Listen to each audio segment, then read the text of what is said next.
ചില കാര്യങ്ങൾ നിന്നെ ഞാൻ ഓർമ്മിപ്പിക്കട്ടെ. നീ ഇവിടേക്ക് പുറപ്പെടുമ്പോൾ നിന്റെ സഹായിയായ പെൺകുട്ടി എന്തോ ആവശ്യത്തിനായി നിന്നെ സമീപിക്കുകയുണ്ടായി.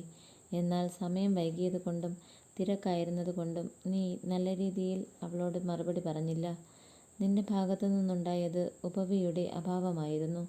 എന്നിട്ടും നീ പറയുന്നുവോ ദൈവത്തെ നീ ദുഃഖിപ്പിച്ചിട്ടില്ല എന്ന്?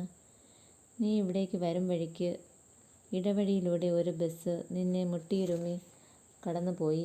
പ്രാർത്ഥനകൾ ഉരുവിടുകയും ദിവ്യബലിക്ക് നിന്നെത്തന്നെ ഒരുക്കുകയും ചെയ്യുന്നതിന് പകരം തീരെ മോശമായ രീതിയിൽ നീ ആ പാവം മനുഷ്യനോട് കയർത്തു. നീ ഉപവിയിൽ പരാജിതയാവുകയും സമാധാനവും ക്ഷമയും നഷ്ടപ്പെടുത്തുകയും ചെയ്തിരിക്കുന്നു. എന്നിട്ടും നീ ദൈവത്തെ ഉപദ്രവിച്ചിട്ടില്ല എന്നാണോ പറയുന്നത്? നീ വന്നെത്തിയത് അവസാന നിമിഷമാണ്. ബലിയർപ്പണത്തിനായി കാർമ്മികരുടെ സമൂഹം പുറത്തേക്ക് വരാൻ തുടങ്ങിയപ്പോൾ മാത്രം. എന്നിട്ടും മുന്നൊരുക്കമില്ലാതെ നീ അതിൽ പങ്കെടുക്കുവാൻ പോകുന്നു. ഞാൻ പറഞ്ഞു, അമ്മേ, ശരിയാണ്. ഇനിയും കൂടുതലൊന്നും പറയല്ലേ. കൂടുതൽ കാര്യങ്ങൾ എന്നെ ഓർമ്മിപ്പിക്കേണ്ട ആവശ്യമില്ല. കാരണം ദുഃഖവും ലജ്ജയും മൂലം ഞാൻ മരിക്കാറായിരിക്കുന്നു. എന്തുകൊണ്ടാണ് നിങ്ങളെല്ലാവരും അവസാന നിമിഷം മാത്രം എത്തുന്നത്? കർത്താവിനോട് പ്രാർത്ഥിക്കാനും അവൻ്റെ ദിവ്യാരൂപിയെ അയക്കാൻ യാചിക്കാനുമായി നിങ്ങൾ നേരത്തെ തന്നെ വന്നെത്തേണ്ടതായിരുന്നു.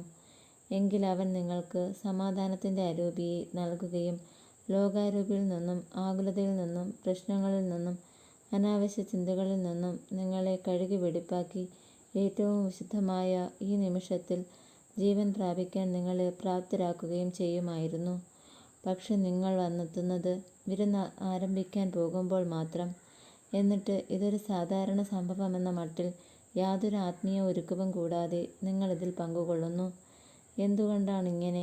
ഇത് അത്ഭുതങ്ങളിൽ വച്ച് ഏറ്റവും ശ്രേഷ്ഠമാണ്. അത്യുന്നതനായ ദൈവം തൻ്റെ ഏറ്റവും വലിയ ദാനം നൽകുന്ന ആ നിമിഷത്തിൽ ജീവിക്കാനാണ് നിങ്ങൾ ഒരുങ്ങുന്നത്. എന്നിട്ടും അതിനെ എങ്ങനെ വിലമതിക്കണമെന്ന് നിങ്ങൾക്കറിഞ്ഞുകൂടാ.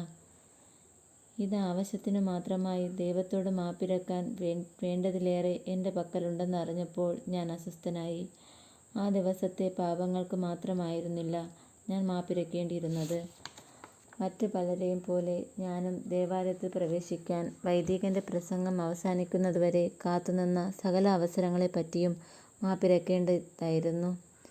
ദേവാലയത്തിലായിരിക്കുക എന്നതിൻ്റെ അർത്ഥം എന്തെന്ന് അറിയാതിരിക്കുകയോ മനസ്സിലാക്കാൻ വിസമ്മതിക്കുകയോ ചെയ്ത അവസരങ്ങളെപ്പറ്റിയും ഒരുപക്ഷേ എൻ്റെ ആത്മാവ് നിറയെ അതീവ ഗൗരവമുള്ള പാപങ്ങൾ ഉണ്ടായിരിക്കുമ്പോഴും വിശുദ്ധ ബലിയിൽ പങ്കെടുക്കുവാൻ ധൈര്യപ്പെട്ട അവസരങ്ങളെപ്പറ്റിയും ഞാൻ മാപ്പിരക്കേണ്ടിയിരിക്കുന്നു.